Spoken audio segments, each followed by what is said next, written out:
ലോകത്തിലെ ഏറ്റവും മികച്ച പ്രതിരോധ സംവിധാനങ്ങൾ അമേരിക്കയ്ക്കാണ് എന്നാണല്ലോ വയ്പ്. എന്നാൽ ആ കണക്കുകൂട്ടലുകളെല്ലാം ഇറാന്റെ മുന്നിൽ തകർന്നടിഞ്ഞിരിക്കുകയാണ്.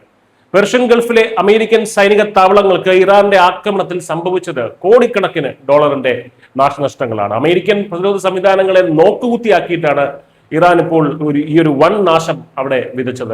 NBC ന്യൂസ് ആണ് ഈ സുപ്രധാന വിവരങ്ങൾ അമേരിക്കൻ ഉന്നതോദ്യോഗസ്ഥരെ ഉദ്ധരിച്ച് പുറത്തുവിട്ടിരിക്കുന്നത്.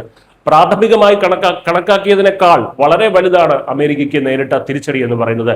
7 രാജ്യങ്ങളിലായിട്ടുള്ള പ്രധാന അമേരിക്കൻ സൈനിക കേന്ദ്രങ്ങളാണ് ഇറാൻ ആക്രമിച്ചത്.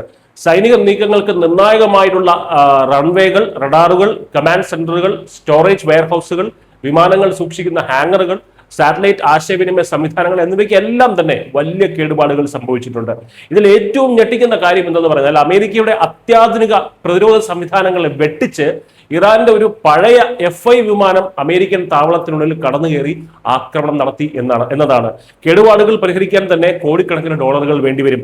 ഫെബ്രുവരി 28-ന് യുദ്ധം ആരംഭിച്ചതിന് തൊട്ടു പിന്നാലെയാണ് മേഖലയിലെ വിവിധ രാജ്യങ്ങളിലുള്ള അമേരിക്കൻ താവളങ്ങൾ ലക്ഷ്യമാക്കി ഇറാൻ ആക്രമണങ്ങൾ അഴിച്ചുവിട്ടത്.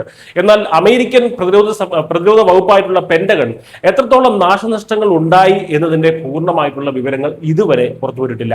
ഗൾഫ് മേഖലയിലെ സൈനിക നടപടികൾ നിയന്ത്രിക്കുന്ന US സെൻട്രൽ കമാൻഡും ഇക്കാര്യത്തിൽ കൃത്യമായി മറുപടി നൽകാൻ തയ്യാറായിട്ടില്ല. അതായത് നല്ല രീതിയിൽ നാശനഷ്ടം അവിടെ ഉണ്ടായിട്ടുണ്ട് എന്ന് തന്നെ ഇതിൽ നിന്ന് മനസ്സിലാക്കണം. നാശനഷ്ടങ്ങളുടെ യഥാർത്ഥ ചിത്രം മറച്ചുവെക്കുന്ന ഭരണകൂടത്തിന്റെ ഈ സുതാര്യതയില്ലായ്മ അമേരിക്കൻ രാഷ്ട്രീയത്തിൽ വലിയ വിവാദങ്ങൾക്ക് വഴിവെച്ചിരിക്കുകയാണ്.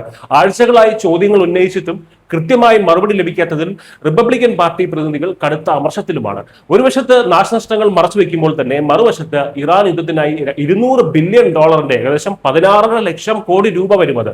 അത്രയും ഡോളറിന്റെ റെക്കോർഡ് ബജറ്റാണ് പെന്റഗൺ US കോൺഗ്രസിനോട് ആവശ്യപ്പെട്ടിരിക്കുന്നത്.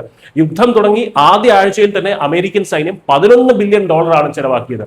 ചുരുക്കത്തിൽ ഇറാനുമായിട്ടുള്ള പോരാട്ടം അമേരിക്കൻ സമ്പദ് വ്യവസ്ഥയ്ക്കും അവരുടെ സൈനിക അഭിമാനത്തിനും ഏൽപ്പിക്കുന്നത് സമാനതകളില്ലാത്ത പ്രഹരമാണ്.